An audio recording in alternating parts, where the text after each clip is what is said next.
Welcome back, everyone, to the Deep Dive. Today, we're getting into something I find really fascinating, the art of outdoor living. Wow. There's this common idea, especially around here in the Midwest, right? That our patios, our backyards, they're basically only good for a few months a year. A very common lament. Yeah, like it's just the seasonal limitation we have to accept. But what if that's not quite right? What if it's more of a myth? We've been looking at sources, including some really compelling stuff from the Art of Outdoor Living by VizX Design Studios. Right. And our mission today is really to unpack that, to see what the sources reveal about maybe using those outdoor spaces way more than we think. Yeah, and it's interesting you start there Yeah. because that whole only a few months idea, Hmm. the data is actually starting to challenge it directly. Oh, really? How so? Well, sources show that northern climates, including the Midwest, are actually gaining comfortable outdoor days each year. Gaining days, not Yeah. losing them. Exactly, gaining them. We're talking, in some cities, an average increase of nearly 20 comfortable outdoor days annually over the last decade or so. Wow, 20 days. That's significant. Where are those coming from? Mostly shifts in the shoulder seasons. Mm. You know, spring and fall seem to be extending, offering more pleasant weather than they used to. Okay, that definitely flips the usual narrative. So while we're apparently gaining time, what about those places we think of as having perfect outdoor weather year-round, like down south? Ah, well, that's the other side of the coin. If you look at the bigger picture from the sources, many of those regions are actually facing the opposite problem. Opposite how?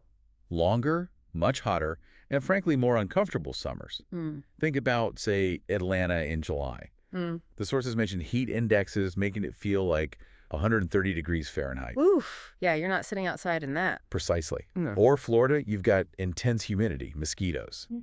Patios can be pretty unusable for months, even though technically the weather is warm. Right, so the perception is year-round use, but the reality... The reality is those spaces often sit empty because it's just too extreme, which, contrasts sharply with this growing potential we're seeing up here.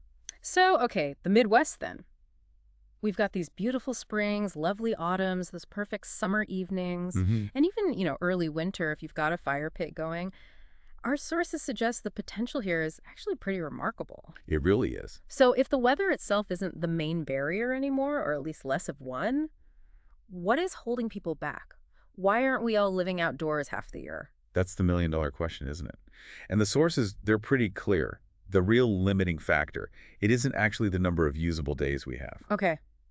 So what is it? It's the perception of those days, like we talked about. But even more critically, it's the design, or often the lack of thoughtful design, of the outdoor space itself.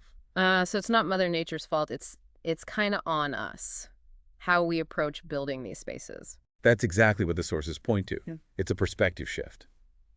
Especially insights drawn from places like VizX Design Studios, they really emphasize how purposeful design can just dramatically increase the time you spend outside. Purposeful design. Right. What does that look like in practice?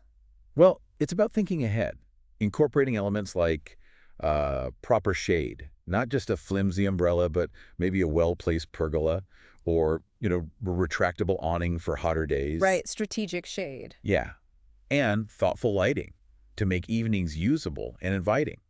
Heaters for those crisp fall nights become essential in creating clearly defined zones. Zones, like for different activity. Exactly. A dining area, a lounging space, maybe a spot for the fire pit.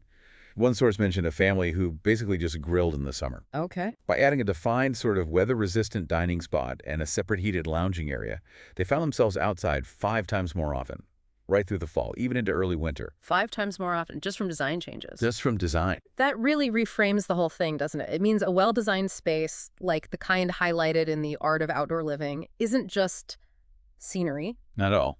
You're actually living in it. It becomes like another room of your house, usable way more than you'd expect. Precisely. An extension of your home. Okay, so the core insight here, pulling from all these sources today, the Midwest actually has a ton more outdoor living potential than we typically give it credit for.